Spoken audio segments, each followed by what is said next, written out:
Hello बच्चों, कैसे हैं आप सब। उम्मीद करता हूं आप सब मस्त होंगे, जबरदस्त होंगे, जिंदाबाद होंगे।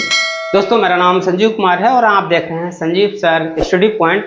बच्चों, इस वीडियो में मैं आप सभी को बताने वाला हूं क्लास 10 प्रश्नावली 5.2 का ये प्रश्न नंबर है 16। इस प्रश्न को मुझे कैसे सोल्व करना है, बड़ा ही सिंपल सवाल है, लेकिन बच्चे इस प्रश्न को बहुत ही कठिन मानते हैं।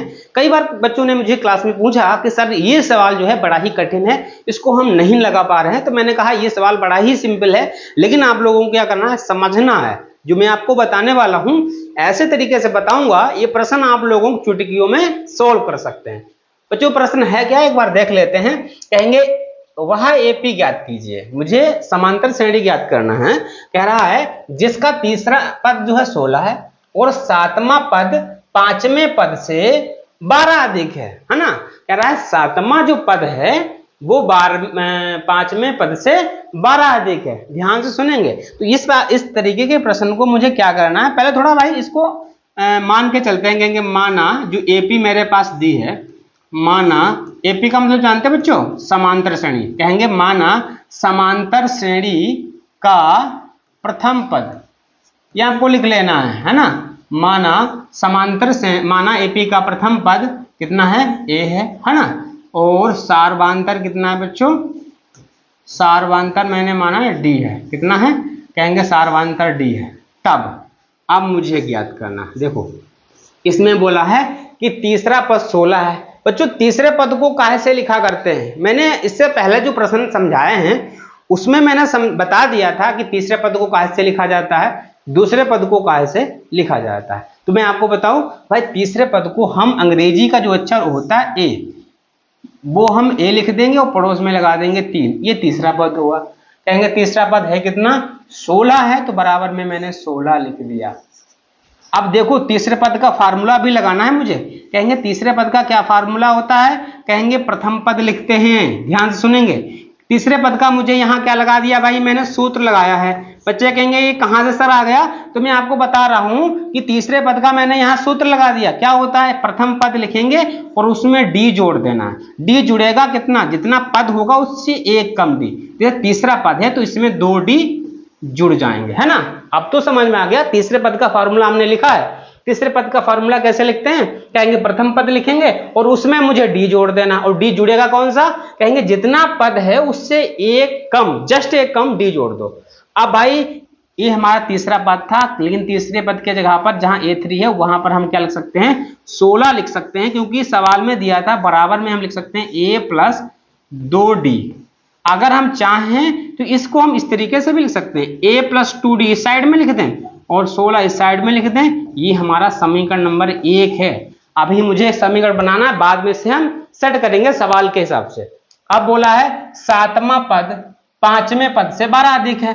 कहेंगे भाई एक तो सातवां पद को काहे से लिखेंगे, कहेंगे ए लिखेंगे, पड़ोस में 7 लिख देंगे। ये सातवां पद, कहेंगे सातवां पद जो है वो सातवां पद पांचवें पद से 12 अधिक है।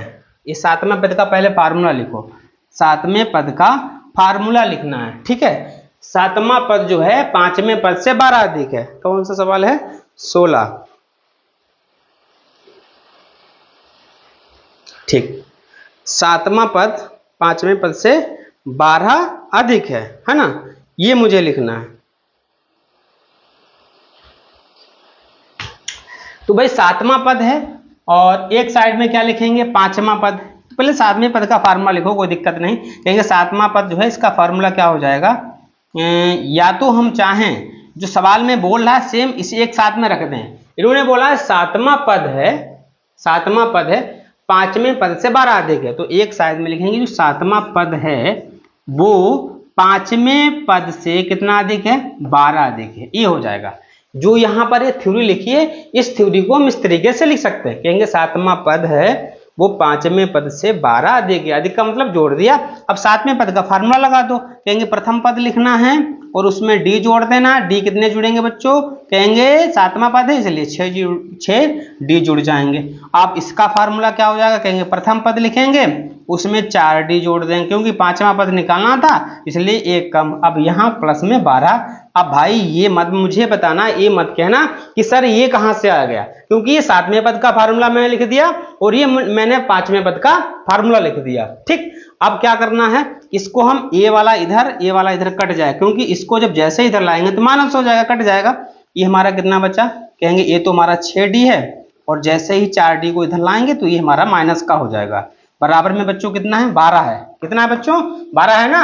अब क्या करना है, अब तो आपको खाली पक्षांतर करके घटा देना। कहेंगे यहाँ पर 6D थे और यहाँ पर कितने थे, 4D। घटा दो, 6 में से 2 गए तो 6 में से 4 गए तो 2D बचेंगे। यहाँ पड़ोस में 12 था, D बराबर क्या हो जाएगा, 12/2। तो उसे डिवाइड कर देंगे, 2 छंग 12, D बराबर हमारा 6 हो जाएगा। अब इस D के मान को समीकरण 1 में मुझे भर देना है। कहेंगे D का मान कहाँ रख दें बच्चों, कहेंगे समीकरण 1 में, है ना, 1 में रखने पर। समीकरण 1 में मैंने रख दिया, क्या है, पहले लिखेंगे a + 2d बराबर हमारा 16 था, तो a तो सेम लिखेंगे, 2d के जगह पर 6 बराबर में 16, तो a बराबर 6 दूनी 12 बराबर में 16, a बराबर 16 और माइनस का 12, कितना बचा बच्चों, 16 में से 12 गए तो भैया 4 बचा। तो भैया प्रथम पद निकल के आ गया, सार्वधातुक डी भी निकल के आ गया। जो मैंने माना था, कहेंगे एपी का प्रथम पद कितना है, ए है, तो ए का मान हमारा कितना 4 आया। सार्वधातुक कितना माना था, डी का मान कितना आया बच्चों 6 है और ए का मान 4 है। मुझे क्या कह रहा है कि एपी ज्ञात करो।